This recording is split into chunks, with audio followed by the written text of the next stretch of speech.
Assalomu alaykum, hurmatli talabalar. Bugun umumiy psixologiya kursimizning psixika va ongning taraqqiyoti mavzusi bo'yicha sizlar bilan gaplashamiz.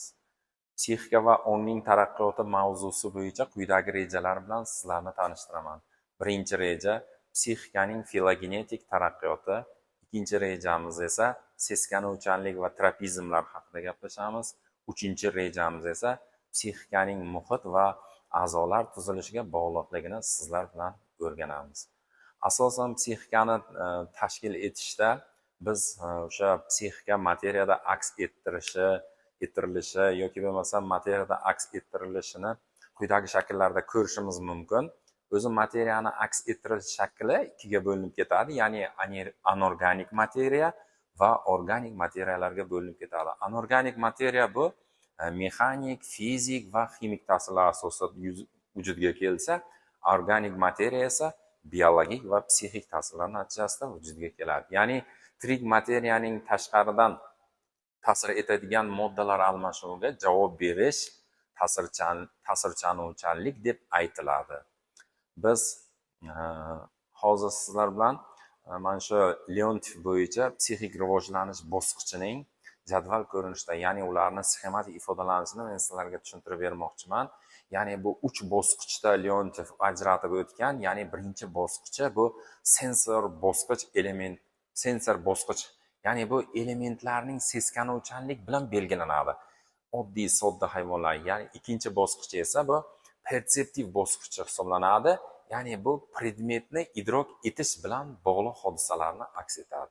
Uchinchi bosqich esa intellektual bosqich bo'lib, bu ya'ni predmetlar aro aloqalarni aks ettirishdan iborat bo'ladi.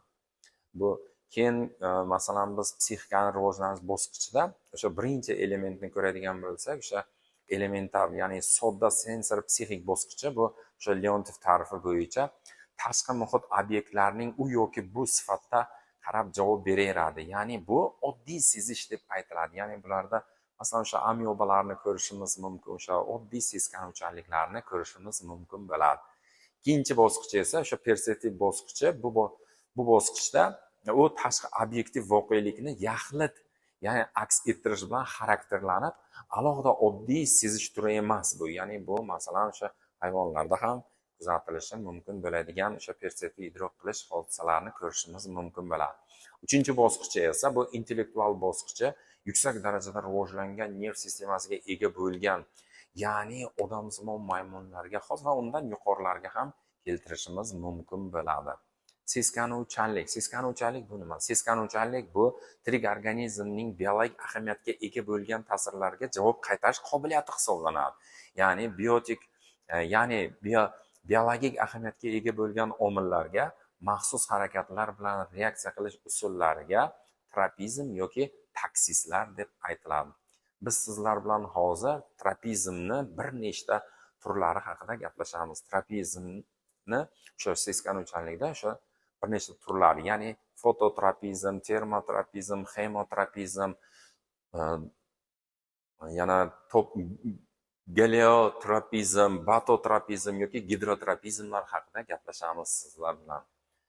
Ya'ni mana birinchisi o'sha fototropizm haqida gaplashadigan bo'lsak, bu tirik organizmning yorug'lik ta'sirida harakatga kelinishi fototropizm deydi. Ya'ni foto yorug'likka nisbatan intilishni ma'nosini beradi. Termotropizm esa bu issiqlikka intilish deb aytiladi. Ya'ni tirik organizmning issiqlik ta'siri ostida harakat qilishga moyilligini tushunishimiz mumkin bo'ladi. Keyin yana shunaqa narsalar borki, o'sha seskanuvchanlikda, o'simliklarda hemotropizm degan tushuncha mavjud. Hemotropizm tirik organizmning fizik va ximik muhit tanlab olishga bo'lgan moyilligini bildirib beradi.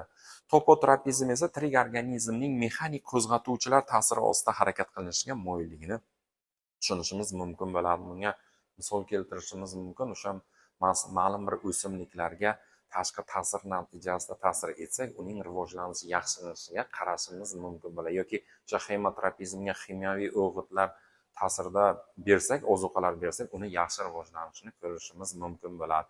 Gemotropizm esa tirik organizmning quyosh ta'siri ostida harakatlanishiga moyilligini tushunishimiz mumkin bo'ladi. Batotropizm esa tirik organizmning havo bosimi ostida harakat qilishiga moyilligi bototropizm deb aytiladi.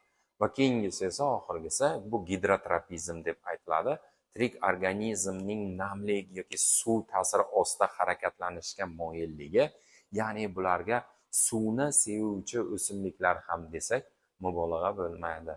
Demak, bugungi mavzuyimiz mana shundan iborat edi.